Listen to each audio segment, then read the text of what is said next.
Yo guys, welcome back. Today we will be covering a build I have been having a lot of fun with, and it is for Ines, specifically in Purge 30.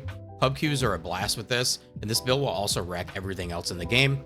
First, huge shout out to Descendant on YouTube for this build. Link to his video and his channel will be found in the description. He also holds the #1 spot in the leaderboard for Purge 30 solo on Ines, so GG.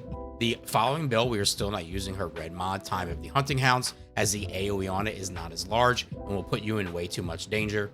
We will also be utilizing Last Dagger against Greg. The build for that will also be included. If you guys enjoy seeing builds like this come together live, have any questions about builds, or just enjoy general TFD shenanigans with the community, stop by Twitch. I'm live every day. With that out of the way, let's get into it. So first, let's get into Ines and her mods. We are not using Time of the Hunting Hounds. We are using no red mod. Now, overall, this is less damage than Time of the Hunting Hounds. The thing with Time of the Hunting Hounds is using it puts you in a bad situation most of the time because of the jumping forward leap animation that it has. And also, this ability, Discharge, without the red mod, is very, very easy to use behind a wall.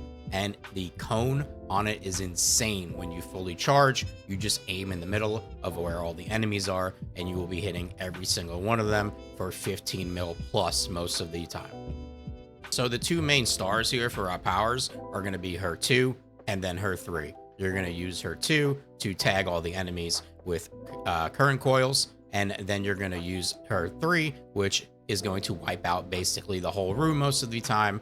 And the good thing about this is you want to spark this on your way into the room, which is going to give you a lot of her custom resource for taking out the trash mobs, and then you just explode the elites with this. Now, let's go over her mods. For a cooldown, we have MP Conversion, Nimble Fingers, Focus on Electric, and Focus on Singular, and we want all the cooldown we can get with this build. As you can see, this is a 2-second cooldown. This is a 1.5-second cooldown. We will be going over where we're getting the rest of that cooldown, and I'd say it is a must if you want to play this build very fluently.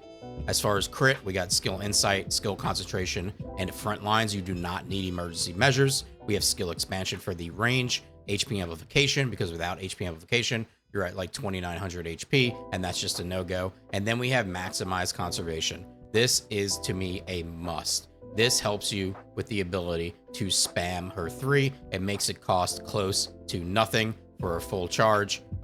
So let's go over just an example of that right here. So let's do a quick test and see how far the bar moves with Maximize Conservation and then without.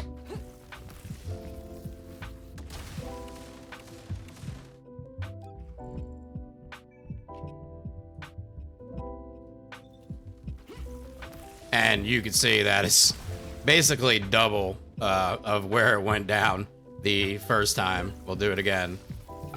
Just absolutely huge for spamming her 3 ability.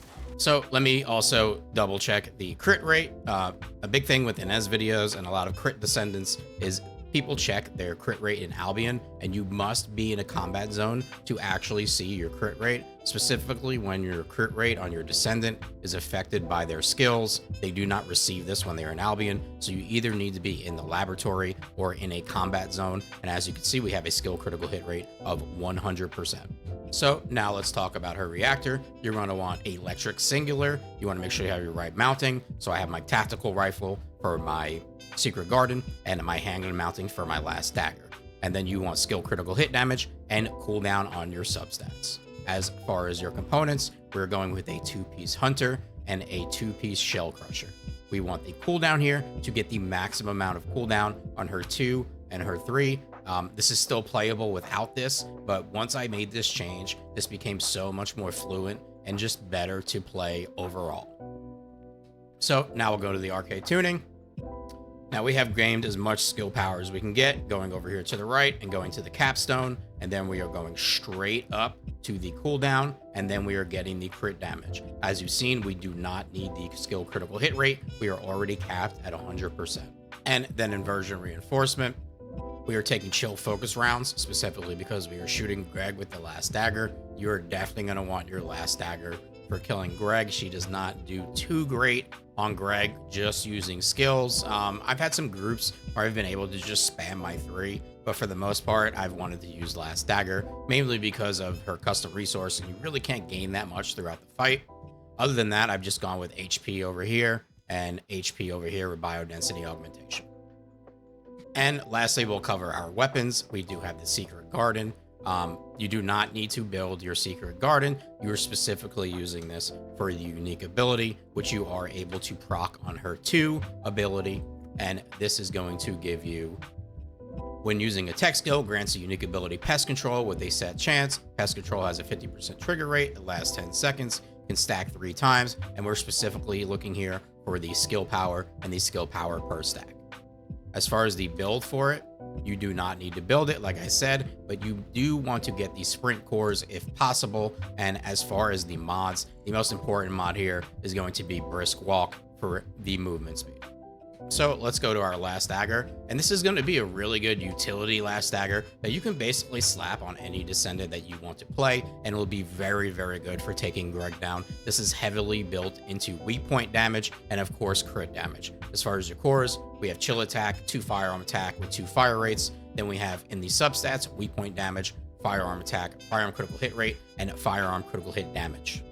Now, as far as the mods, nothing too different from what we've run here before. We have Firing Fiesta with Overwhelm. We have Action and Reaction. We have our 2 critical hit damage mods, our 2 chill mods, our 2 weak point mods, and of course, Fire Rate Up.